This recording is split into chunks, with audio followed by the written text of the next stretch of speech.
We all understand the importance of mental health, yet most Canadians don't seek the support they need. Our leading digital innovations drive better outcomes for employers and employees by helping employees navigate what mental health care is available to them and find the solutions they need to get back to feeling their best faster. We also have a team of organizational health consultants who can work alongside you every step of the way. Learn more about Sun Life's commitment to mental health.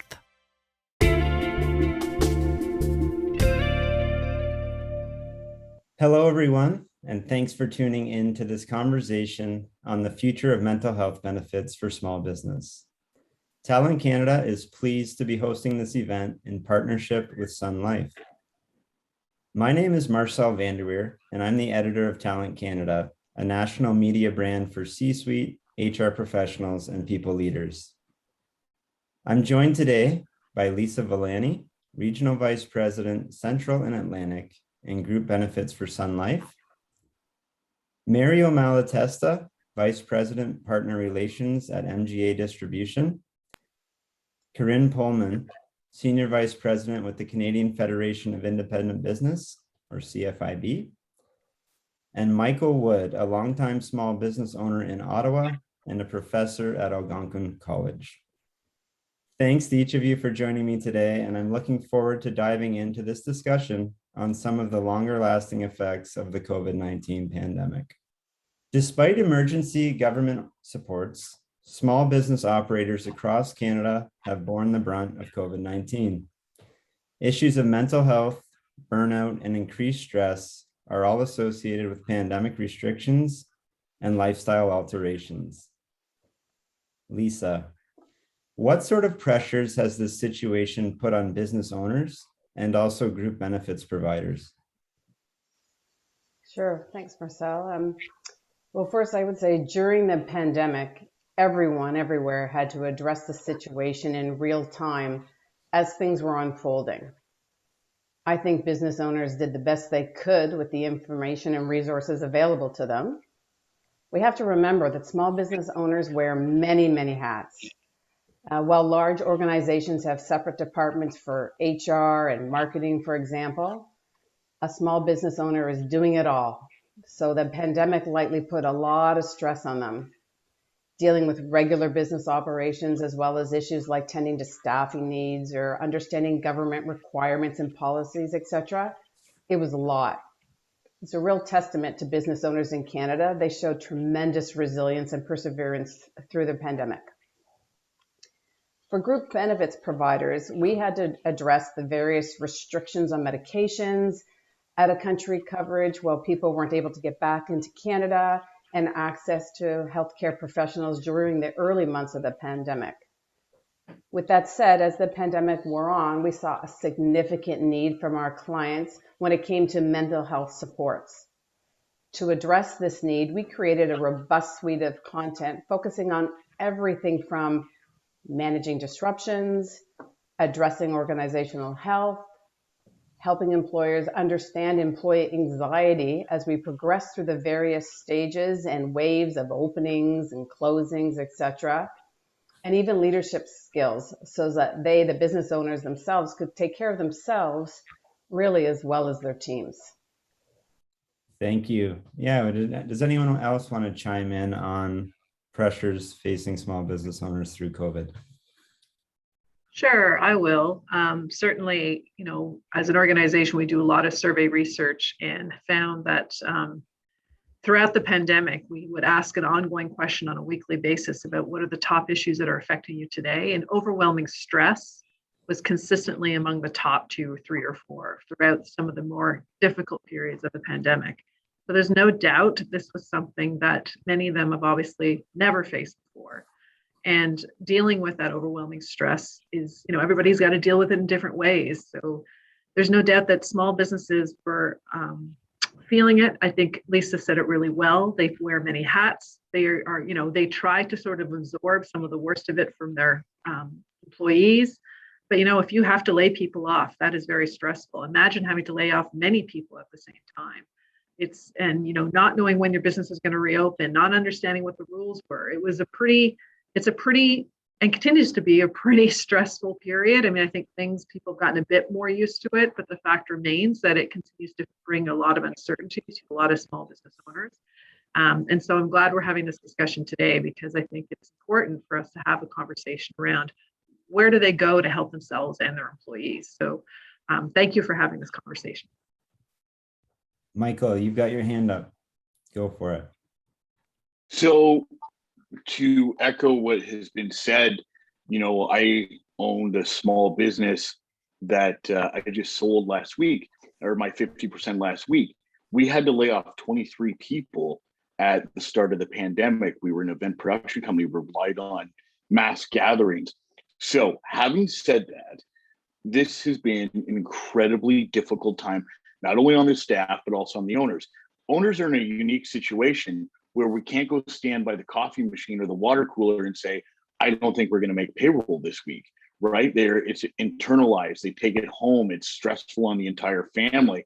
And so while all of these different programs were coming and sometimes slow to roll out, when landlords had the opportunity not to offer support to small business owners, that created strain on a lot of people. And so, until we're looking 2, 3, 4, 5 years down the road for recovery for many small business owners. And right now, mental health across the country is definitely struggling. There's no doubt about it.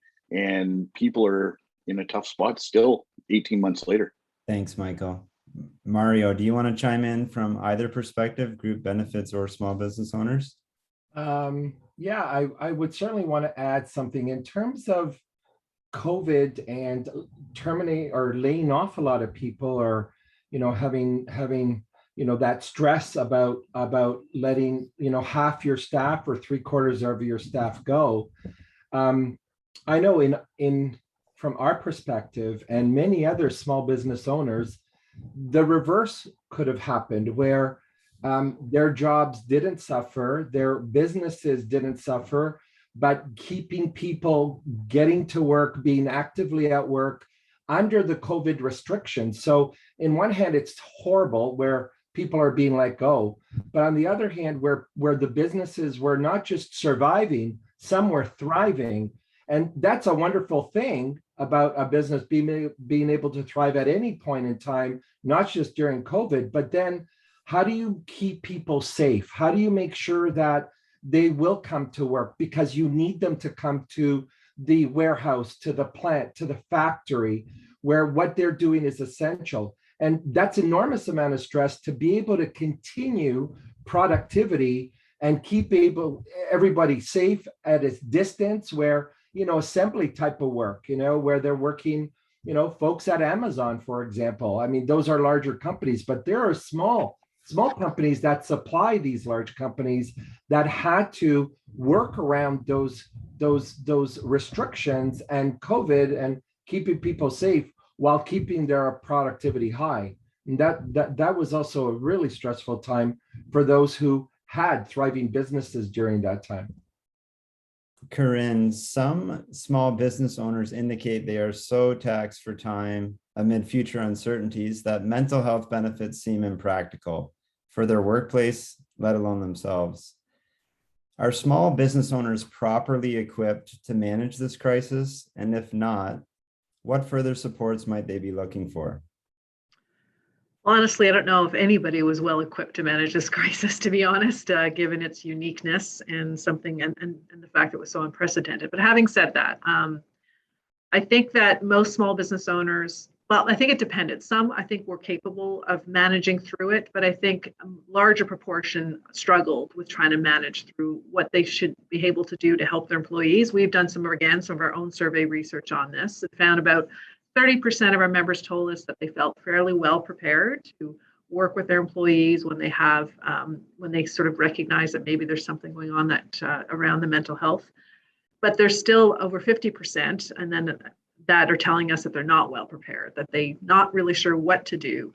And what's interesting about working in a small business is, often there's, when you're talking about a business that has 5, maybe 10 employees at the most, the owner knows all their employees. They have a relationship one-on-one with them. And sometimes that's a good thing. in terms of being able to recognize there's something a little off here, and maybe having that conversation would just be that much easier. So there's that advantage, I think, to smaller companies.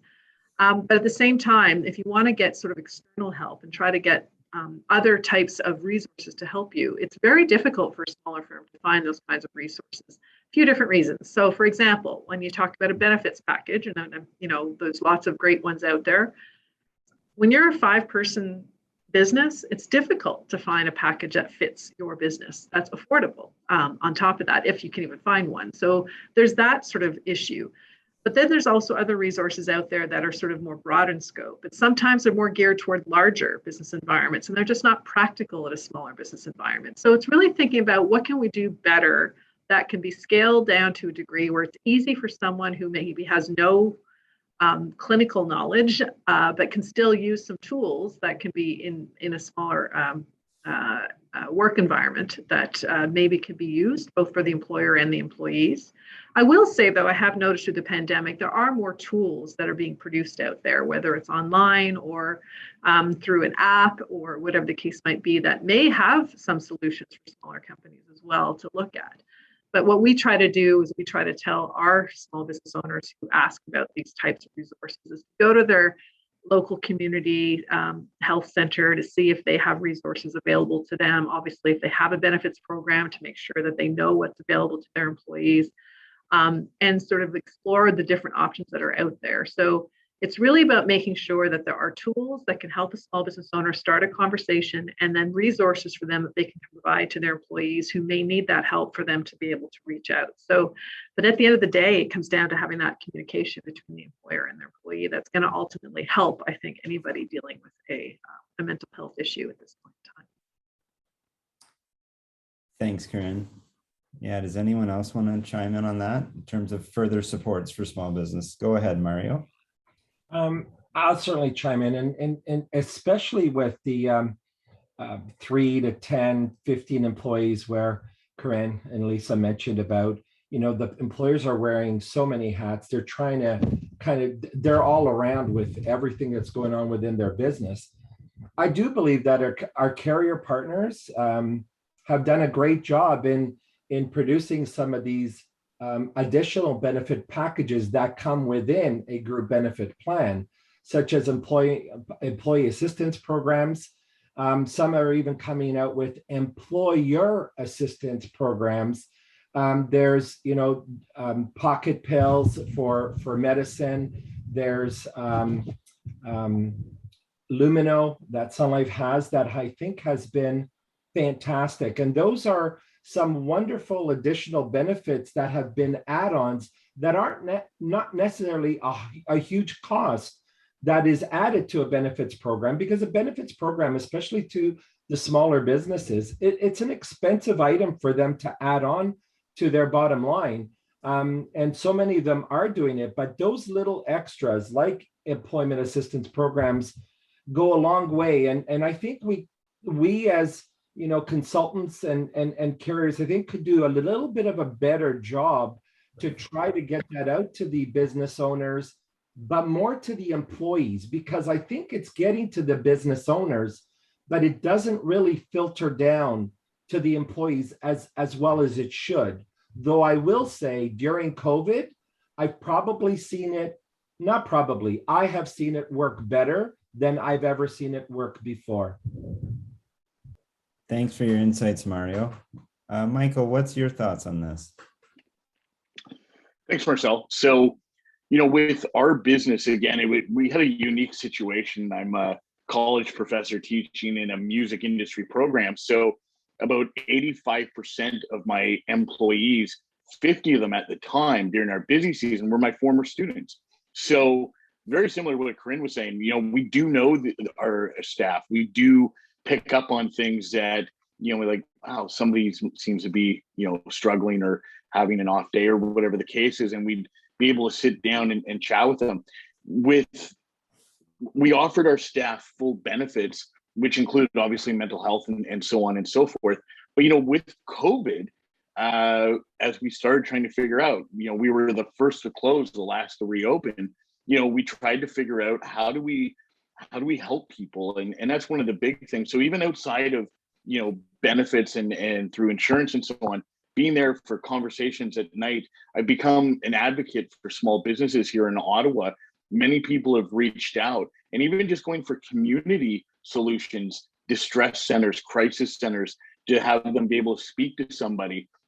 As a role of as a business owner, we're the leader, and we have to be there to support our staff, because our staff is what makes our businesses as great as they are. And if we're not able to do that, and we're not able to provide the support, well, then we've got many bigger problems than COVID, because our staff are number one, and we have to find a way to support them, whether it's through different premiums that we offer and benefits that we offer the staff, to just being a decent human being and wanting to help and listen to everybody's problems. Thanks, Mike. Yeah, Lisa, I'd love to hear your perspective as well. Yeah, it's amazing. Everyone's comments are so bang on it. And Michael, I love that decent human being reference at the end, because I feel for the small business owners where it can be exhausting time and energy listening to people, but I think it's very helpful. Like, communication is always paramount, but you can imagine the duration of this pandemic, the fluidity, and it always changing, and everyone having their own opinion. I think the communication by employers, advisors, carriers is key. I know as a carrier, we're trying to offer multiple solutions, because everyone has their own personal style or preference on how they access solutions without overwhelming. Because we did hear this at the beginning of the pandemic. We were trying to provide just various solutions in various mediums, and some people, too much information is unsettling. So trying to find the balance of easy, simple, relevant communication when there's so many options has been challenging. But I think as we've moved through the pandemic, I think we're doing a better job, because we're listening, whether it's informal, Michael, at night talking to someone, whether it's surveys within organizations, whether, Mario, it's on the floor because people are still coming in. I think listening, I know it sounds silly, in communication, you can't speak enough about those things right now, always, but even more so right now. Thank you guys so much. I want to delve into the results of our Future of Mental Health Benefits survey. We had close to 300 respondents from across Canada from a wide range of industries, and there's some interesting statistics that I'd like to share. So small business owners offered the following mental health supports to staff through COVID-19. 60% gave additional time off, 58% gave flexible work options, 53% remote work, and specific mental health supports included 44% giving benefits for access to psychologists, 41% a mental health toolkit, 41% access to EAP programming, 39% mental health training. On top of that, additional opportunities included 38% counseling, 37% wellness competitions, and 36% access to apps or technology.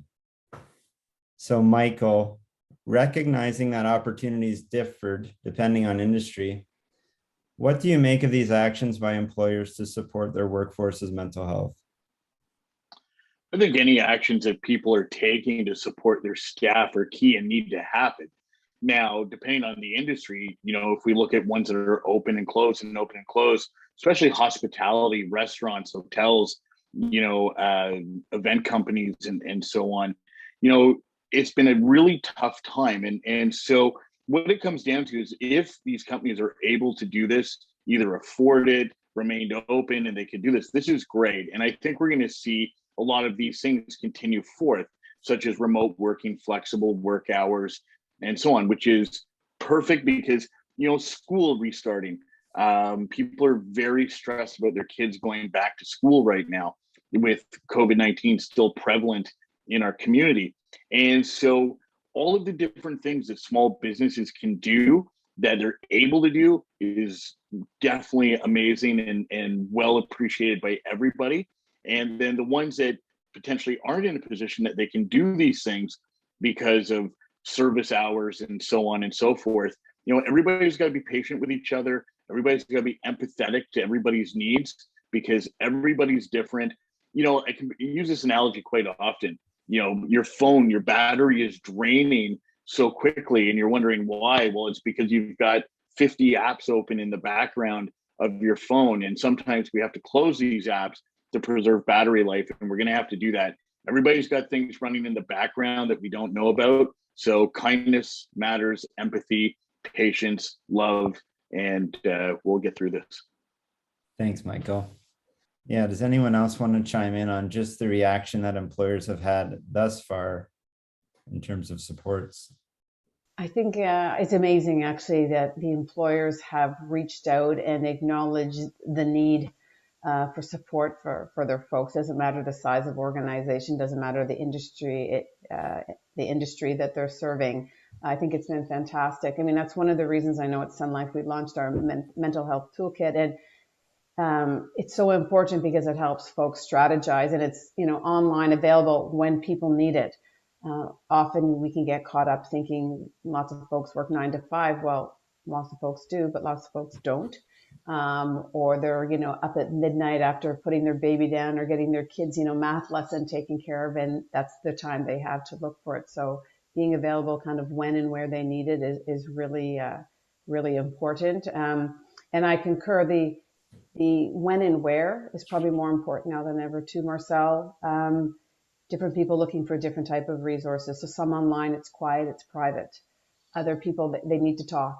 They need to be heard. They want an empathetic ear, So virtual care is one of the things that I would say we probably chatted about before the pandemic, but any digital tool, I think, and solution it's been accelerated through the pandemic. And I'm proud and pleased at how many people have adapted to that change and welcomed it. And I think, you look for silver linings in the pandemic. There'll be some silver linings that hope carry us in the future, and trying to talk about mental health. It's not a stigma, and how can we support people going forward? It's pretty normal. And so hopefully that is one of the blessings out of this.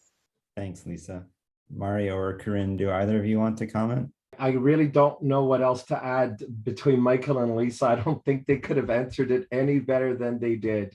At the end of the day, whatever these employers are doing, anything that they're doing, and so many are, like, at the end of the day, it's people looking after people. And I think in the Canadian world of business, I think that is still way more often done than not done. Agreed. Thank you, guys. Mario, this next one's for you.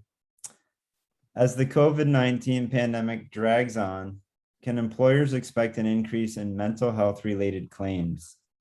What about burnout related resignations resulting in career change?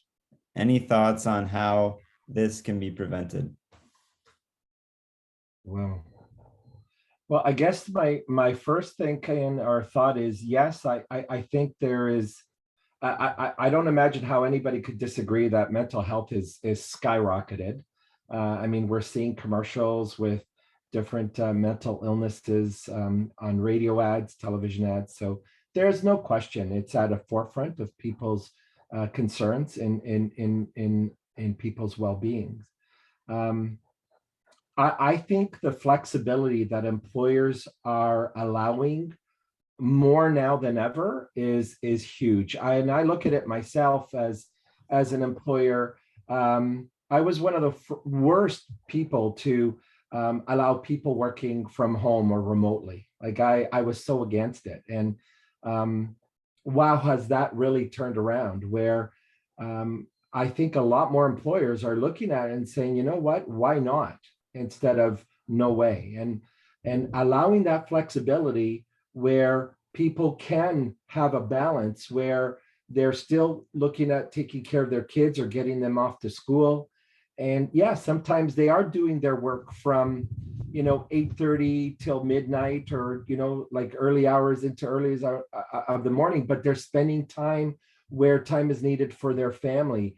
And that, I think, will help the stress levels go down because they have those options. Imagine the amount of stress that is added on top of all this COVID stuff, where they have to be at the office by 8:30 a.m. and they have, and they have to leave by a certain time to get home and help with homework and dinner and other, and other activities that their kids might be involved in. So I am so happy to see how many companies right across the country have allowed that flexibility in a little bit at the office or working from home and still being very productive. In my opinion, I don't see much, if any. I think we've actually improved productivity seeing our employees working from home. Thanks, Mario. Michael, you did have your hand up. Did you want to chime in? Sure. So I definitely think that we are going to see an increase in mental health claims for sure. If we look at, again, I find myself always in hospitality. If we look at, the restaurant labor shortage right now, the restaurant owners are saying it's partly due to government subsidies that are keeping people from going back to work, while the workers are saying, no, actually, it was the long hours, the crazy hours, and, we're working ourselves to death, and they are burnt out. And even from my perspective as a small business owner or former small business owner, when the opportunity came for me to sell, I worked, 10, 12, 16, 18 hours a day for 10 years, and I'm tired. And so, I think from even the owner's perspective all the way down to the staff, people are burnt out. They may be looking for changes. And, I think that exactly what we've been talking about, please listen to your staff. Please, be empathetic to what they're saying. I think there's this weird idea that people are trying to get out of working, with remote working or working from home, or they don't want to work it. So that's not true. I think people still want to contribute every single day to the companies that employ them. I just think that we need to find a balanced approach to all of it and be there to help our staff and help ourselves as owners get through this. What I will say, just to add on to this, is that even before the pandemic, the one, I think, big advantage of smaller businesses was the fact that they were tended to be more flexible, that they have one-on-one relationship with their employees. So they were much more likely, I think, to sort of give those flexible hours or provide time off when needed because they knew what was going on in their employees' lives. So I like to think that's transitioning into through the pandemic as well, right? That they'll continue to sort of do what they can to be flexible. And Michael touched on, a little bit of the fact that there's also at the same time a shortage of labor happening, right? Which adds another layer of stress for everybody, right? Obviously, the people still working have to work more. The employers are struggling to find people. People are making decisions about whether they want to go back to the work that they did, going on to no work. So we're in this real transition right now. And I think that's where that comes back to something we talked about at the beginning. It's about the communication and the ability for the employer to look at how can they accommodate, how can they be flexible, if they, how do they make sure that everybody's able to function. Obviously the business has to function at the same time, but it's also making sure is there ways that you can still have your business function in a way so the employee gets that flexible time if needed or time off when needed. And that's always been, even like I said, pre-pandemic, and whenever we've done research on what are the benefits of working at a small company, it's that flexibility, it's that ability to have that ability to communicate that are strong.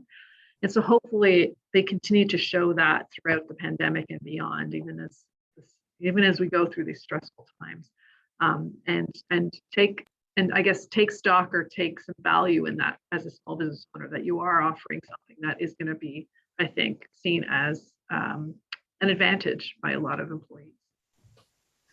Yeah, and Marcel, if I can, I'm going to grab different words. I like listening to everyone. They're so smart, and then I can grab a couple of things. I do think Mario mentioned the word productive. I do think folks have been as, if not more productive, and maybe it's a pleasant surprise. I do think, as Michael said, everyone's working, or the vast majority. No one's looking to take advantage of this situation. And Corinne talked about being flexible. So I do think when you add all that together, if we do a good job with supporting our employees and as benefits providers supporting our clients, hopefully people feel that they matter more now than ever. They feel valued. Everyone wants to feel valued. You want to be productive, valued. We matter as employees, and that can only transfer into better business.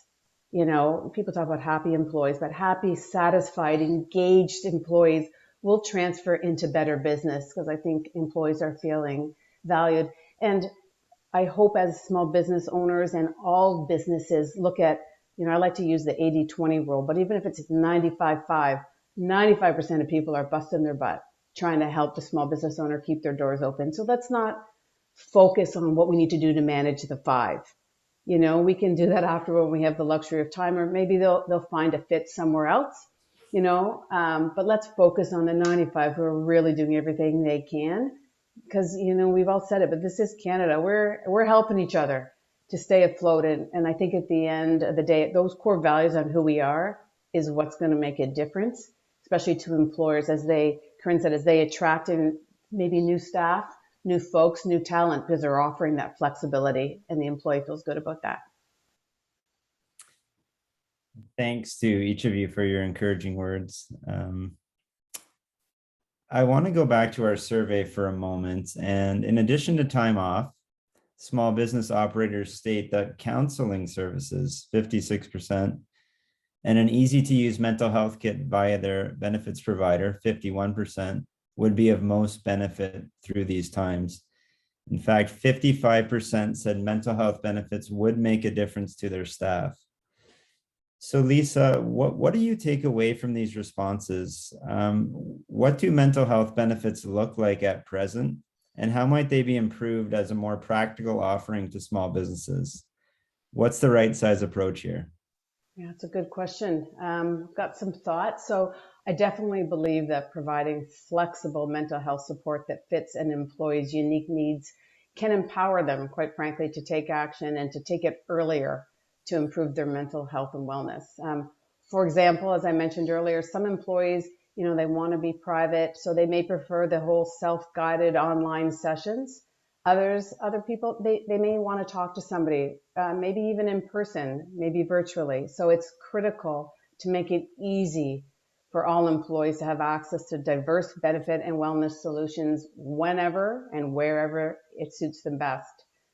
A couple of examples maybe are spending accounts, whether it's a health spending account or a personal spending account.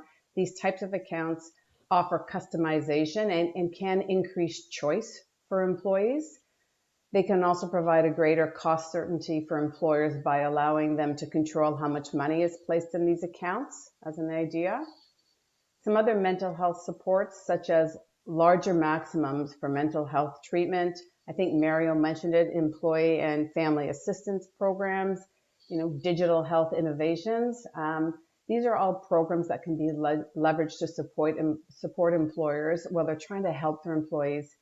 And a very practical example, and I'm sure the other panelists can attest, many times we see caps on benefit plans for mental health, $500 a year, maybe $1,000, but it's combined with some other paramedical services. And the Canadian Psychological Association recommends a standalone maximum of somewhere between $3,500 to $4,000 per year just for mental health services. So a higher maximum would provide additional and often adequate treatment, which can improve the chances of returning to good mental health. And then probably finally, the need for virtual care, as I mentioned, is more important now than ever. Many Canadians prefer to engage with healthcare professionals virtually. And research shows that care can be delivered effectively over the phone or by video conference. So again, it's essential for people to have options so that they can decide how best to continue their therapeutic relationship. Thanks, Lisa. Yeah, does anyone else want to chime in on what mental health benefits look like currently and how a small business owner might be able to tap into that? I'll just add some. I think Lisa's bang on. She hit it right on the head. There's no question that I think some of the paramedical maximums that exist today are probably 30 or 40 years old. If you look at benefit maximums on different types of practitioners, anywhere in that 500 range or 350, 500, it still exists for the major or majority part of plans in 2021, which it's not changed, and I think it really needs to be changed. Whether it's adding healthcare spending account, as Lisa mentioned, or increasing the some disciplines, not all, because we really got to look at the costs to benefit plans and how the claims would add up and then obviously cause rates to go up. But there is no question in my mind that some of what I would call non-elective paramedical disciplines should have much higher maximums because they only get used when there's a need to use them. Great point, Mario. Michael, your thoughts? Well, I agree with this because I think the paramedical coverage that we have, we're going to see things like, chiropractic and massage come down and mental health go up. I think we're going to see the two of them pass each other. I think most people will think of paramedical as more of a physical thing when more people are struggling mentally than physically right now. And, the one thing too that I think is important is depending on the industry that you work in, you're looking at us doing stage, sound, lighting, and so on. It's generally more male dominated.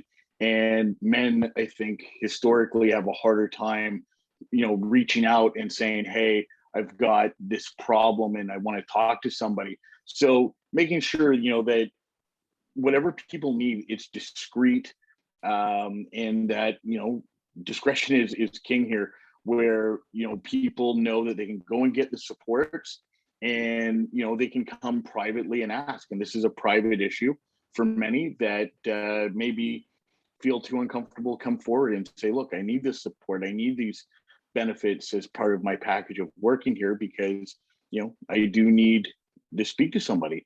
And just making sure that everybody knows it's very cliche, but it's okay not to be okay. And, that we provide those supports to those that typically wouldn't ask for them. Thanks, Michael. Okay, let's move on. So this one's for Corinne. As the conversation around workplace mental health intensifies, do you expect mental health benefits to also become more mainstream? Going forward, could they be viewed as a deal maker or deal breaker when negotiating employment contracts? So I would say, yes, I think they are becoming more mainstream in that I think conversations like this are taking place a lot more. And I think that's helping for everybody to be a lot more conscious. This is something that we have to think about and support better going forward. So I do think that I think it's a very positive thing as well, because obviously if you can help people through these periods in their lives where they potentially are facing some mental health issues, hopefully they can get back on their feet more quickly again and be able to be back from that. So from an employer perspective, it makes a lot of sense to try to do what you can to help people through those periods. And obviously for yourself as well, because the better you can address those types of issues and find ways to cope with them, the better you're going to be able to run your business and be that leader. Is it going to be a deal breaker? And that's an interesting question that I honestly don't know if I can answer. I'm just not sure, right? As these things evolve. And I think from a small business perspective, it will be a bit more challenging if it does become a deal breaker. I mean, I think, again, it's about supplying them with the tools and the resources that they need, making sure that, those benefit programs that when they're out there can exist for businesses their size. So I would certainly, challenge my colleagues that are in the benefits world to make sure that there are options for those really small employers who maybe want to provide those kinds of support programs, because it isn't easy right now, and it is quite expensive, right? And you're talking about a period where many of these small businesses have gone through real financial hardship. They're just looking for ways to attract their employees and pay them a salary, maybe not quite yet at the point where they can add those extra benefits or whatever the case may be, right? But I know there are ways that it can be done, and there are certainly tools out there that exist. So, we'll see how it goes. I mean, obviously, whenever there's a shortage of labor, which is something we're also trying to deal with right now, these types of things become more important because employees can ask for them, and they do. So businesses, I think, will be open to it and will want to be looking for it because, one, they do see it as more important, and I think are more aware of them, and two, because their employees may be starting to ask for them in a greater degree. We just have to make sure that on the other side, we're helping them and providing them with the resources that they can show to the employee and say, well, I may not have a full benefits package, but I can offer you this, and maybe it's something a bit different. So I think that's what we're going to have to wait and see over time and how this evolves. But as I said earlier, the other thing I always tell small business owners is that one of the big advantages employees see in working for a small company is the relationship with the owner, is the flexibility, is that opportunity to have a, more of a ability to communicate. And that can be helpful in sort of building that relationship and dealing with mental health issues as well. So I know I didn't quite answer the question there, Marcel, but I think that's certainly where my thinking went. Yeah, you've raised some really good points, Corinne. Also, in terms of not all small business owners actually having a benefits plan even in place. So to add something mental health related alongside dental and paramedical. Yeah, you raised some interesting points. Does anyone else want to chime in on that? I'll chime in a bit in terms of the there are so many options today in setting up plan designs that could accommodate so many different types of employers with all sorts of, whether it's 2 employees or 20 employees or 10 employees, especially in that small business sector. So even if an employer is really, really wanting to watch their expenses, I think Lisa mentioned earlier something like a healthcare spending account where you don't have to add.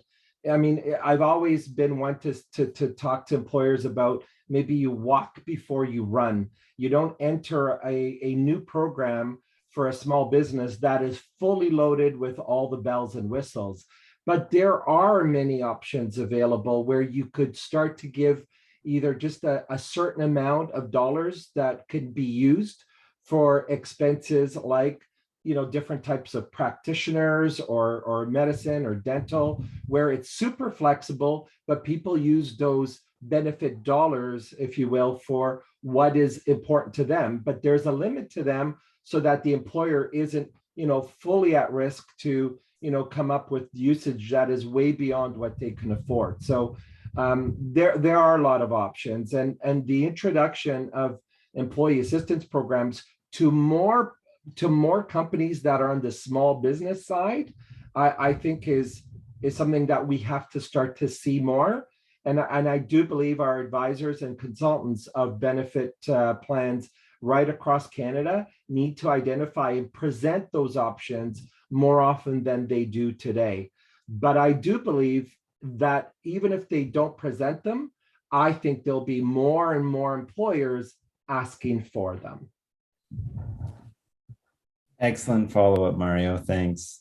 Oh, can I jump in? That was so well put, Mario. So I do think the advice of advisors and consultants going forward will be more important than ever. I do think Corinne, like the whole attraction and retention of employees, there'll be an element relative to the benefit plan. And even if you're a small business, the word strategic sounds daunting, but I mean it in its simplest form. I think employers will have to be more strategic how they're going to spend their money, because it's easy as a provider to say, oh, increase your pyramids to $5,000. They have to pay for them, right? And so I don't want to be naive about that or arrogant about that. So they'll have to be strategic on how they're spending it, the flexibility they're providing, what they feel is important. And employers, I think, will lean on their consultants and advisors for what's available. And the advisors and consultants will have to listen and try and give good counsel on where it might be best suited, how they spend their funds. Yeah. Great. Thanks, Lisa. Let's move on. We got a couple more questions. From the survey, when it comes to the return to the office, 1 in every 2 employers expects a full return to work, with the rest split between hybrid and remote opportunities.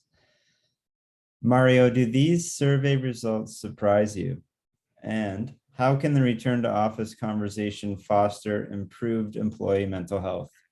I've had many conversations on this exact thing, and with many different employers in different types of industry.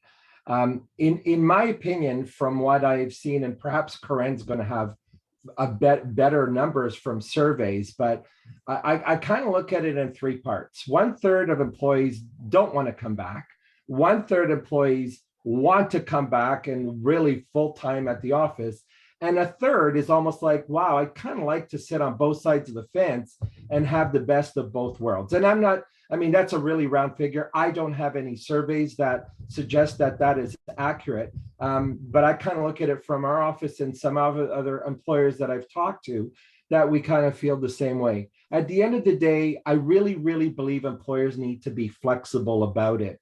For mandating people to return back to an office or a plant, a warehouse, they may lose employees if they mandate it and they're too hard on that.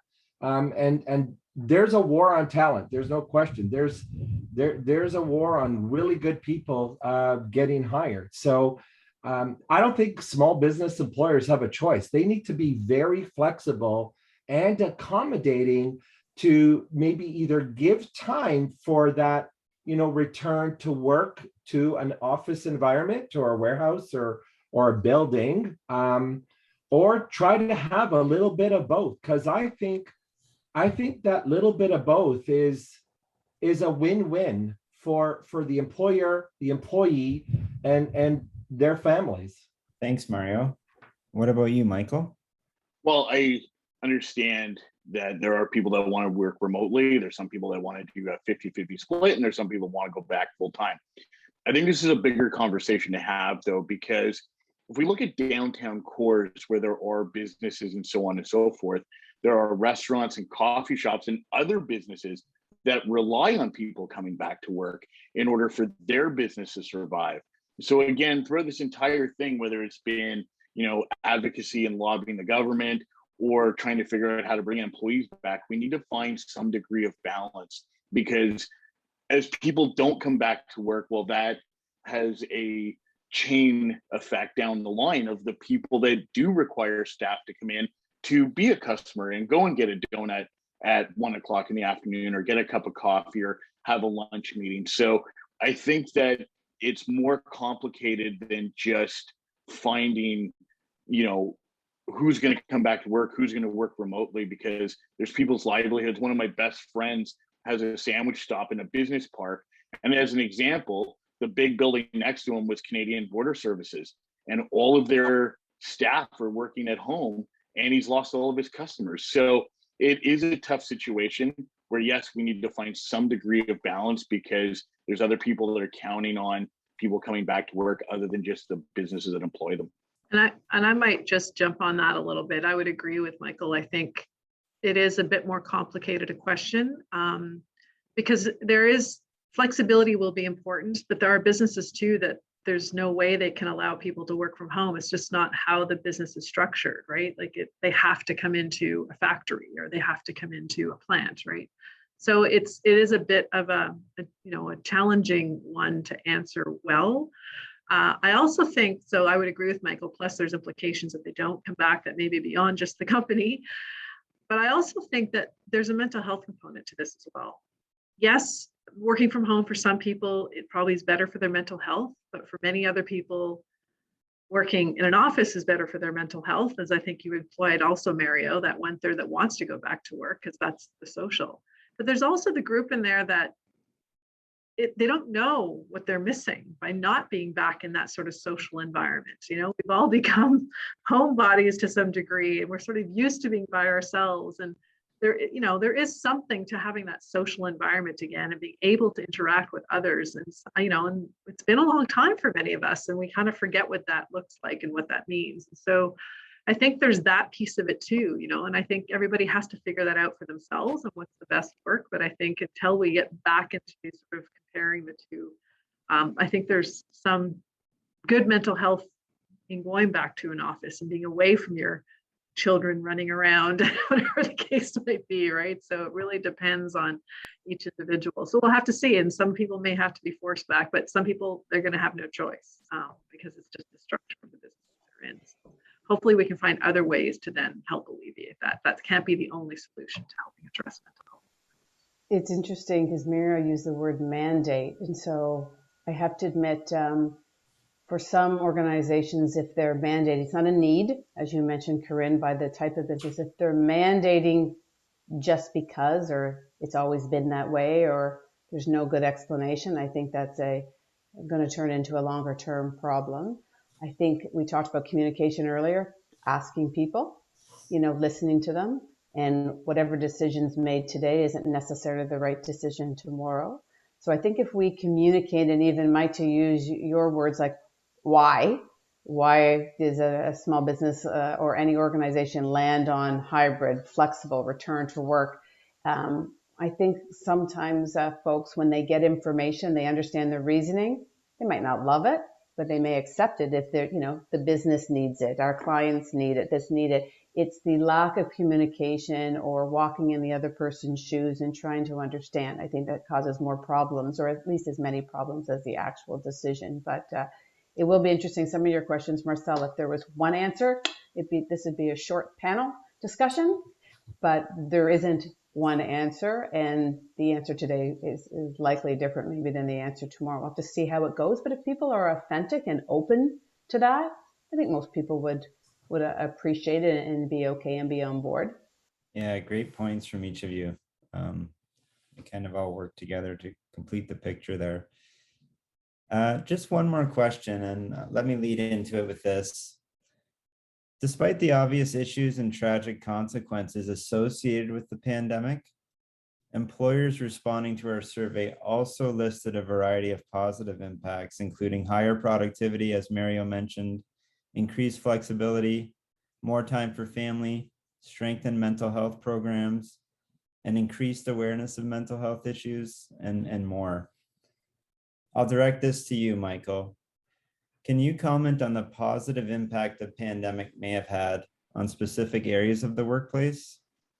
What will be COVID-19's lasting effect on the world of work? I think that the pandemic has proven that people can work from home.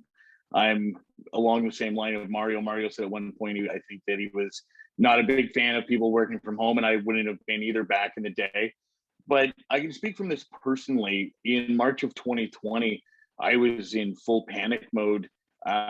We'd come out of our slow season, and we knew that we were being locked down and shut down. For me, taking on this role of advocacy and whatever roles people have taken on gave me drive, focus, ambition.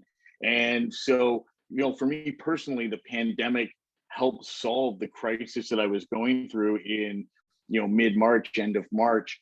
And I think that it gave people an opportunity to reinvent themselves. It gave people an opportunity to reinvent their business, to hear from their staff. I remember when we laid everybody off, 23 people, we were all in the warehouse and we laid everybody off, and every single one of the staff came up to my former business partner and I, and they said, "You guys saved the business. We'll be right here waiting to come back." And so, the staff got involved and they wanted to be there. They came out, they volunteered when there was an opportunity to do something to keep the business afloat. So I think we saw the best in people come forward. And I think that's a really great thing. Thanks, Michael. Does anyone else want to chime in on that? Well, actually, Michael, I think that's a great story. It almost made me emotional that your employees were willing to do what they could. And there are 1,000 more stories like that. It was quite amazing how people came together, and the staff and the owners would kind of try to work and do what they could to kind of keep the business afloat. But I also think some of the positive stuff that came out of it, despite some of those good feelings, is also something else Michael touched on, which is it's fast-tracked a lot of businesses to think about what else can they do, right? How else can they sort of broaden their business to sort of keep some sort of revenue coming in? So we saw, for example, obviously a lot more restaurants doing takeout or creating frozen food versions of what it is that they made. We saw, of course, a lot of businesses that have face-to-face interaction with clients go onto videos, right, which had never really been done before. And I think some of that is all going to stay. I don't think that's going to disappear. I think we saw a fast track of these sort of new ways of doing business in so many different sectors of the economy that I think is a good thing. I mean, the fact that you can do a video with your doctor or with your physiotherapist, whatever, doesn't mean you have to go in anymore. You could actually, it made things more accessible. it broadened the, the product lines of other companies as well, right? So definitely, I think it's created, I think from a business perspective, new opportunities.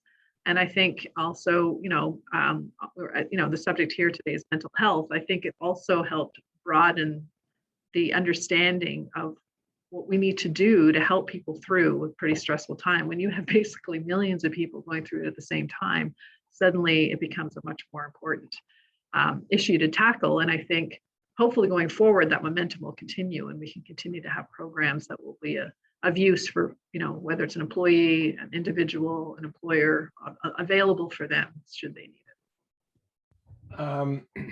One of the things that I thought was a really wonderful thing was the fact that how many of us supported our local businesses, whether it was local restaurants, local little hardware stores, or little shops and boutiques, and how, even if we could, simply cook at home, or we would just order out to support those small little restaurants that, they could have, I'm Italian, so I'd make a nice bowl of pasta at home, but you know what?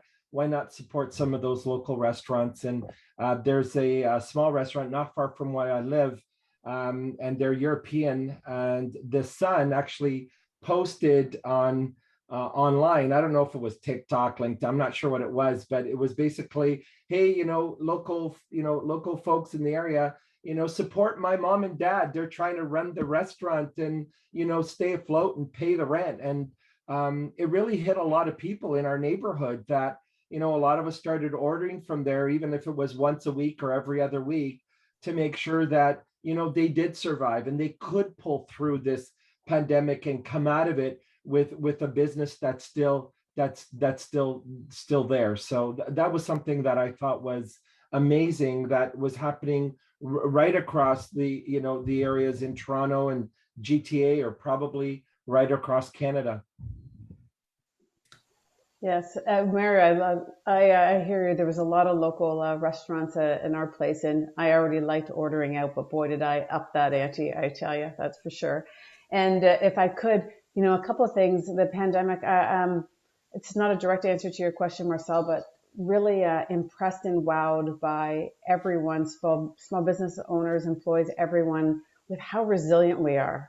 I think back in March in 2020, if someone said, you're going to be home for the next 18, 24, we would all say never, or maybe shoot me, something like that, because it just seemed daunting.